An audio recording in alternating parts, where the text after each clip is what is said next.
With another busy year of training, of racing, and adventures coming to a close, I thought I would look back at some of the new gear that I came to rely on the most this season. And this year was a little different for me because for the first time, I was no longer exclusively sponsored by a single footwear partner. So I got to test out a whole bunch of new shoes, as well as packs and apparel and other accessories. So I'm gonna run through a range of items in this video, including my favorite new road shoes, trail shoes, a waterproof shell, arm sleeves, a headlamp, and a couple more random things that I was surprised to have gotten so much use out of. All of that in this episode of The Mudroom.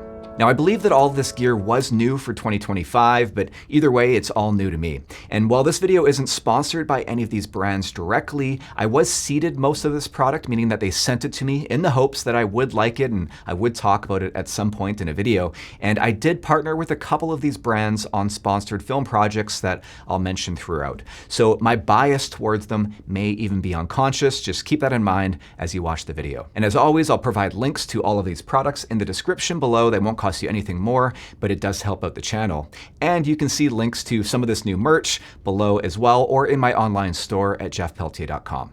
Okay, first up are the Mountacoast R1 and the R135. I'll tell you more about these in a second. The R1 is a shoe that was designed for ultra distances on pavement. So think races like Badwater 135 and Comrades. And this is the shoe that I used both in my training for and my race at Badwater. Well, technically I trained in the R1 and then I raced in the R135, which was a special edition that was designed and made just for Badwater. It's a little bit lighter, a little more breathable in the upper, and it has this special reflective coating here on the outsole for better visibility and safety when running on the highway at night. And they actually gave everyone in the race a free pair of these as the sponsor of Badwater, which I thought was really smart, especially for such a media and influencer heavy race. And Mountacoast did sponsor my upcoming film from Badwater as well. Now the R1 and the R135, they're both very comfortable, and the midsole foam is really durable. So it's, again, speaking to that ultra distance use case, but I wouldn't say they're necessarily that fast feeling. They aren't rockered. They don't have the energy return of some of the super shoes in the market. They really are designed for longer distances and for durability. I've put about 250 kilometers on this pair of the R1s here. They're still in practically new shape, as you can see, and about the same on the R135s. That was a couple of training runs and then the race itself before I retired these to keep them as a souvenir. But the R1s are still my go-to for any of my runs on pavement. They both feature a dual lacing system. So you can see here a regular lace along the top and then a quick lace on the bottom. The idea being that you can quickly reach down and loosen your shoe if needed as your foot begins to swell. And that was something that I had to do during Badwater as my foot started to swell in the heat. And in terms of fit, I didn't actually have to use the heel lock here. I'd say the heel is a little bit on the narrower side and the forefoot maybe a little bit wider.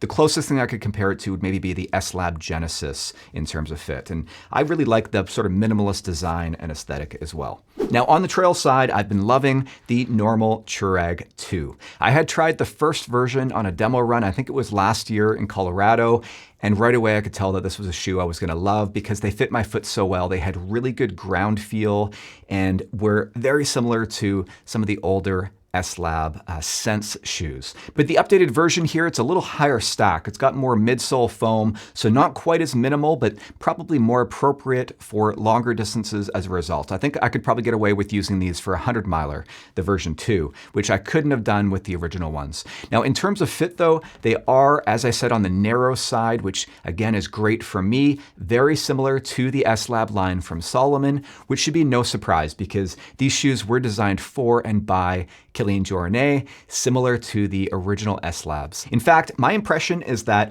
this is the shoe that Kilian always wanted to design at Salomon, using a Vibram outsole instead of contra grip, but with a similar durable ripstop upper, and these with regular lacing, of course, instead of the quick lace system. Now, I've put about 450 kilometers on these so far, and I'm not sure if you can see this, but they're starting to peel away here a little bit, the glue from the upper and the midsole, but it doesn't seem to be affecting performance at all. It's not letting any water in or anything, so I'm pretty sure that that's just superficial. But the outsole is wearing down a little bit quicker than I had hoped to see. I've probably lost close to half of the original 3.5 mil lugs here, especially in the forefoot where I tend to land. Now, I have run a fair bit on pavement, which probably contributed to this. I used them for the Tour de Mont Blanc this summer, which includes a pretty good chunk of pavement, as well as all the roads that I end up running when I run door to trail from my home. But you can technically get them resold. Normal works with a network of certified Vibram cobblers, but I'm not sure what the cost of that ends up being and whether it's worth it from a value standpoint. But from a sustainability point of view, I think this could easily extend the life of these shoes for another 400 kilometers. I did get these from Normal as part of a paid collaboration I did with them while we were in Chamonix this summer for UTMB, but I've been wearing them quite a bit since, and I will continue to do so as long as these last, at which point I will definitely be buying another pair. Now, I've always relied on the Salomon Benatti waterproof jacket, which is nice and lightweight and form-fitting. You've heard me recommend it a bunch over the years. But this season, I tested out a few other jackets, and the one that surprised me the most was this one sent to me by Hoka. And at first, I wasn't too sure about the design or the fit, because it does fit a little looser than I was used to with the Benatti, but that's actually what I came to appreciate the most about it. It's a little bit longer in the arms with these stretchy cuffs, which are really nice, and then as well at the bottom, it's got almost like a bib at the back, kind of like a cycling jacket would have, which helps to keep your butt dry a little bit better. And then the hood as well has a really nice stretchy seam here that kind of helps to contour your face. And it does have two zippered pockets, one on each side here on the front, which is really nice just for carrying your keys or a cell phone, maybe after a run if you're gonna go for a coffee, which that can be a problem with a lot of modern running gear that's more focused on being lightweight and streamlined, but that's less important for a training run. And I've just found myself reaching for this jacket more often than not as we head into the colder and wetter season here in Vancouver, especially over the last couple of weeks with the atmospheric river that we've been enduring. So again, not the lightest jacket, maybe a little overkill as just an emergency layer, but really comfortable and great coverage when it really counts. Now let's talk about something that is near and dear to me because I helped develop them. This is the Moab arm sleeve from Path Projects. And I worked with the team there on the design, the fit, and the material for these. And what we landed on was something a little longer maybe than some of the sleeves in the market. I found that most of them are much too short. But the killer feature here is the watch window on both sides, along with a thumb hole and full hand coverage. So you basically never have to roll them up, and that's especially important when wearing Lecky gloves over top. The material is a stitchless, stretchy, but durable fabric with built-in UPF 50+ sun protection. So they'll keep you warm in colder weather, and of course will protect you from the sun, whether in the desert or in the Alpine, where UV can be quite high. And I, of course, use these at Badwater, and then again at the Mammoth 200, along with all of my other mountain adventures throughout the season. And I'm wearing them pretty much on the daily now for warmth here in the PNW. Now, these unfortunately have been sold out for a while now since the original production run, but I'm told that we should be expecting more first thing in the new year, so be sure to grab a pair as soon as you can.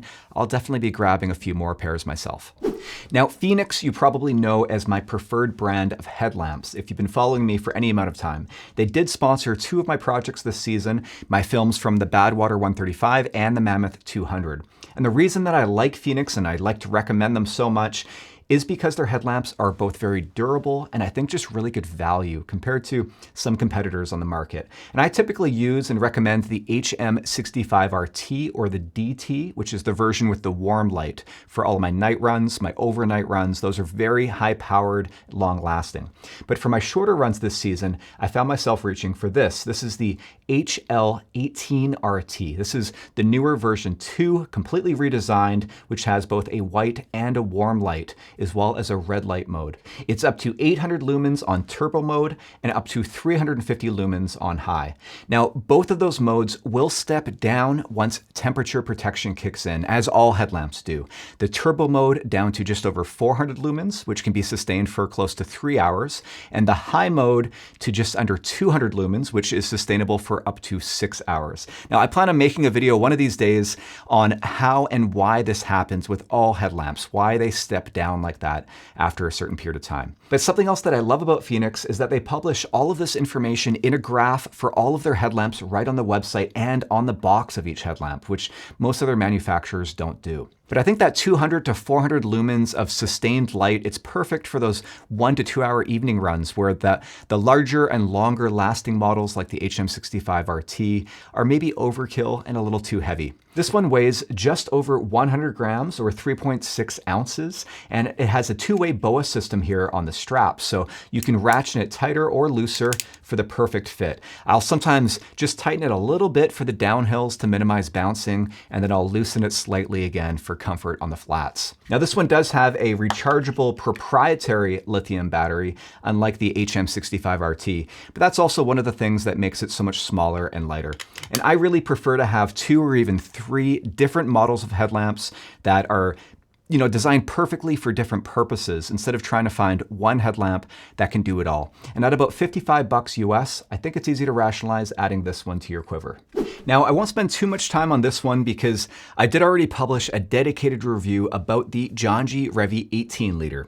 It's perfect for anyone looking for a run commuting pack, but it also works great for hut-to-hut fast packing. Although, as I mentioned in my review, it's a little bit small for true fast packing where you'd be carrying a full sleeping system with a tent and sleeping bag. So maybe a little bit of a limited use case, but what it does really well. And I've linked to my review up here in case you missed it. Now this one is super niche, but I thought I'd mention it anyway because it is so unique. It's the ice bandana from East Peak. And I got this just in time for my race at Badwater after seeing Kilian Jornet using it at Western States this year. I also saw my buddy Aaron Kubala listed as one of their ambassadors on their website who actually helped develop the product. So I knew that it would be good. And it's made by a small cottage brand based in California.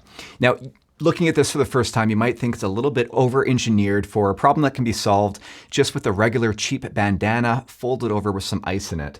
But it is a really smart design. It ties on the front of your neck like any other bandana, but then on the back, it's got a zippered pocket for ice. So it's really convenient for your crew or volunteers at an aid station during a race to fill it up without you having to take it off. So that means that once you get it on and get it tied up the way you want it, you can just keep it on. And then there are holes on the back here that let the ice slowly melt and drip down, run down your back to help cool you down. And this worked really well for me at Badwater, and I will definitely use it for any really hot races in the future. Okay, this last one is kind of random, but again worth mentioning, so bear with me here. I'll tell you why in a second. It's the Trailhead 20-liter mesh duffel from Tantrums. It normally comes with a shoulder strap here as well. Now, Tantrums you may not yet have heard of. I did publish a short preview earlier this year of their Crest 6-liter hydration pack, and they have a 10-liter pack that's about to hit the market as well.